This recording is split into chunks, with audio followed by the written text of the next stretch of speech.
No niin, alahan kertoa. Ai hei, onks mä videolla vai?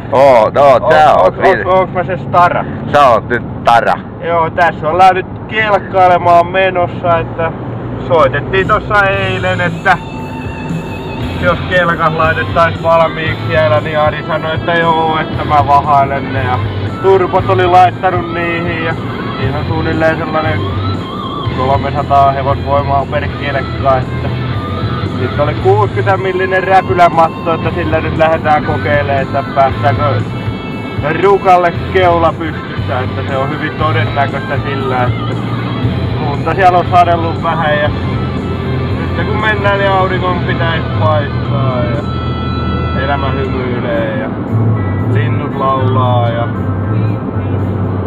vemareita ohitellaan ja ei kai siinä sit sen kummempaa.